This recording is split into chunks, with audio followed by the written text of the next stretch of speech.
Adam et le besoin d'un vis-à-vis. Lorsqu'Adam donna un nom à chaque créature vivante, il exerçait déjà une responsabilité, une autorité paisible et ordonnée, en harmonie avec la mission que Dieu lui avait confiée. Il observait, discernait, nommait, mais au milieu de toute cette création, une réalité subsistait. Aucune de ces créatures ne correspondait à ce qu'il était profondément. Aucune ne pouvait être une aide semblable à lui. Ce qui est assez remarquable, c'est qu'Adam n'a pas lui-même formulé ce manque en premier.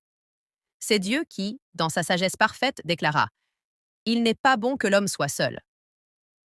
Avant même qu'Adam ne ressente pleinement ce besoin, Dieu l'avait déjà perçu. Adam, pourtant, n'était pas inactif ni incomplet dans son fonctionnement. Il était engagé dans sa mission, présent dans le jardin, en relation directe avec Dieu. Il ne cherchait pas une aide parce qu'il était incapable de se tenir debout par lui-même.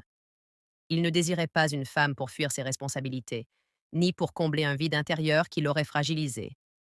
Au contraire, il était déjà en position de donner. Il était capable d'aimer, de diriger avec douceur, d'exercer une autorité sans domination. Il avait déjà commencé à exprimer une forme de maturité en nommant les êtres vivants, en reconnaissant leur nature sans confusion. C'est dans cet état d'équilibre et de stabilité que Dieu choisit de lui donner une compagne. Non pas comme une solution à une faiblesse, mais comme une réponse à un projet. Non pas pour réparer un manque destructeur, mais pour compléter une vision. La femme n'a pas été créée comme un secours d'urgence, mais comme une partenaire d'alliance. Une présence destinée à marcher aux côtés de l'homme, à partager la mission, à enrichir la relation et à manifester une unité profonde voulue par Dieu. Ainsi, dès l'origine, le modèle est clair. L'union ne naît pas d'un vide à combler, mais d'une vie déjà enracinée, prête à être partagée. Lorsque Dieu décida de créer la femme, il ne la forma pas de la poussière comme il avait fait pour Adam. Il choisit un geste différent, chargé de sens et de symboles. Il plongea Adam dans un profond sommeil, puis prit une de ses côtes pour former la femme. Ce détail n'est pas anodin. Elle n'a pas été prise de sa tête pour dominer sur lui. Elle n'a pas été prise de ses pieds pour être écrasée. Elle a été prise de son côté, près de son cœur, pour marcher avec lui, dans une relation d'égalité, de proximité et d'amour. Lorsque Adam se réveilla et qu'il la vit, sa réaction ne fut pas celle d'un homme désespéré qui trouve enfin une solution à sa solitude. Ce fut une reconnaissance profonde, presque une révélation. Voici cette fois celle qui est os de mes os et chair de ma chair. Il y avait une évidence, une paix, une reconnaissance naturelle.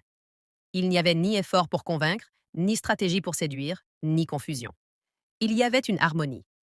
Cela nous enseigne quelque chose de fondamental. Une relation alignée avec la volonté de Dieu ne se construit pas dans la précipitation, ni dans la pression, ni dans le manque. Elle se reconnaît. Elle s'accueille. Elle se construit sur une base déjà saine. C'est après cela que la parole est donnée.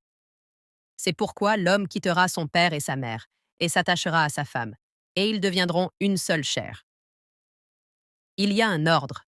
D'abord l'identité, ensuite la mission, puis la rencontre, et enfin l'union. Beaucoup aujourd'hui inversent en ce processus. On cherche l'union avant d'avoir construit son identité. On cherche quelqu'un avant de savoir qui l'on est. On veut être deux, sans être déjà entier. Mais le modèle divin est différent. Dieu ne donne pas une relation pour combler un vide. Il donne une relation pour unir deux vies déjà enracinées en lui. Et c'est là que naît la solidité.